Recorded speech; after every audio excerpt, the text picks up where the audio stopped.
Welcome to S&D Engineering and Research Center online lecture series. Today's topic is fuels. A fuel is a substance which on combustion produces a large amount of heat.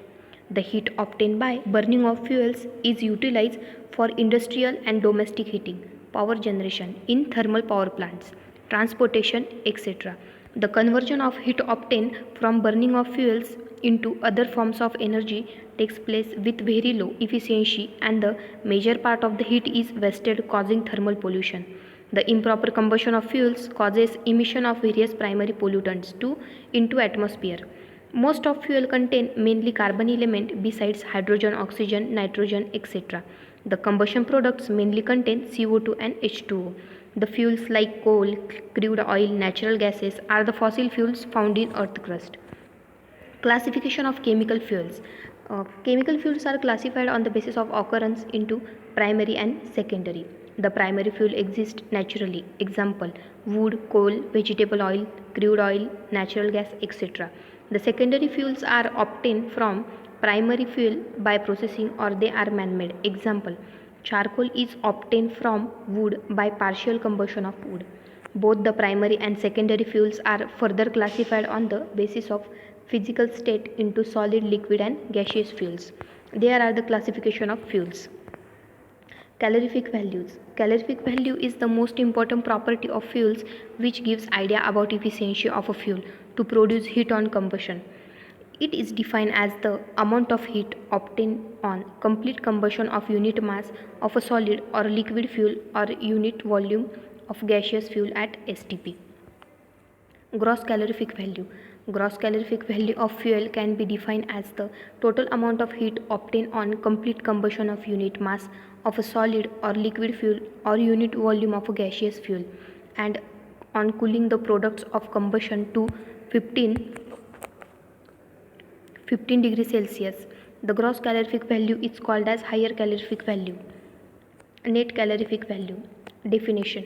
Net calorific value is defined as the amount of heat obtained partially on complete combustion of unit mass of solid or liquid fuel or unit volume of gaseous fuel at STP, and the products of combustion are allowed to escape with some heat. NCV is also called as lower calorific value. Relation in GCV and NCV. The NCV and GCV are related as the under, where H is the percentage of hydrogen in the fuel. It should be noted that the unit of latent heat of water and unit GCV, NCV should be same. Units of calorific value determined by GCV of solid liquid fuels by bomb calorimeter. Principle of bomb calorimeter. A known weight of solid liquid fuel is burned in the presence of excess oxygen in the closed spot, and the products of combustion are cooled to get GCV of fuel. Construction of bomb calorimeter. Bomb pot. It is a cylindrical, strong stainless steel pot having a lid. The lid can be fitted airtight to bomb pot by screwing. There are two electrodes fitted through the lid, and there is an oxygen inlet valve at its center. One of the electrodes is provided with ring to hold the cooling fuel. There is a thin resistance wire tied to the electrodes in loop from, and the loop touches the fuel. The wet fuel is burned in the bomb pot in the presence of high pressure oxygen. Next, calorimeter. There is a stainless steel or copper calorimeter in which bomb pot is kept. It contains a known volume of water, and the water is kept circulating around the bomb pot with the help of stirrer. A Beckman thermometer or digital thermometer is kept in water calorimeter, which can record the rise in temperature of water due to absorbing heat generated in burning of fuel in bomb pot. Water and air jackets. The calorimeter is surrounded by the air jacket due to radiation. There are insulated stands between. There is a pellet press to convert the powder of solid fuel to pellet form. There is an oxygen cylinder with pressure gauge to fill oxygen in the bomb pot at the pressure of nearly 25 kg centimeter square. There is also DC battery of about 6 volts to start combustion of fuel. Working of bomb calorimeter. Wet the pellet of solid fuel or liquid capsule and keep it in the crucible.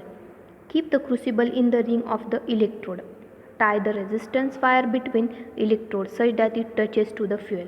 Add about 10 ml of distilled water at bottom of bomb pot and fix the lid tightly to bomb by screwing. Fill the bomb with oxygen at the pressure about 25 kg centimeter square. Place the bomb in calorimeter. Add known volume of water in the calorimeter so that the bomb gets immersed in the water. Place the calorimeter in the water jacket over the plastic studs. Keep the thermometer and stirrer in the water of calorimeter. Put the plastics cover on the top of make electrical connections from battery to electrodes. Operate the stirrer for 5 minutes and note the initial temperature of water. Note the maximum temperature reaches. After that, note average rate of fall temperature per minute and the time taken for reaching to initial temperature. Open bomb pot and wash the contents at its bottom into a beaker to find out the amount of H2SO4 and HNO3 formed. This is the calculations of bomb calorimeter. Corrections in formula. Fuse wire corrections. Out of the total heat obtained, little heat is given out by fuse wire when the current is passed for 5 to 10 seconds to start the combustion, hence it must be subtracted. Second, acid correction. The nitrogen is the fuel are oxidized to H2SO4 and HNO3. Formation of H2SO4S and HNO3 are exothermic and the heat measure include the small share by this acid's formation. Acid must be subtracted. Third, cooling correction. If the time taken for water in calorimeter to cool from maximum temperature attained to the room temperature is 1 minute and the average cooling rate is, then the cooling correction to be added to rise in temperature is in TD. The actual rise in temperature would have been had a heat liberated been absorbed by the water and calorimeter rapidly, and there would have no loss of heat from the set by radiation. Calorific value of gaseous fuels by Boyle's calorimeter. Principle of Boyle's calorimeter. A gaseous fuel is burned at a known constant rate in the calorimeter under such condition that entire amount of heat produced is absorbed by circulating water. Construction of Boyle's calorimeter. First, gas burner. There is a gas burner in which a known volume of gas is burned at a known pressure. The gas is burned at the rate of 3 to 4 liters per meter. Second, combustion chamber. Around the burner there is a combustion chamber which has a copper tubing coil inside as well as outside of it. Water enters from the top of outer coil, moves to bottom of chimney and then goes up through the inner coil to the exit at the top. Third, thermometers. There are thermometers to measure temperature of inlet water and outlet water. Insulating cover. The assembly is covered with an insulator to ditch combustion chamber from atmosphere. There is a hole on top for exhaust gas. Water inlet and condensed steam comes out from the bottom outlet. There is a structure of Boyle's gas calorimeters. Working of Boyle's calorimeter. Start burning the gas at suitable pressure and adjust the rate of water flow such that the temperature of outgoing water remains constant. Burn the gas or 5 to 10 minutes to have the steady temperature of outgoing water. Volume of gas burned at a given temperature and pressure in the certain time period. Quantity of water passed through coil during this period. Mass of water condensed from product gas during the period. The steady rise in temperature of water T2 minus T1.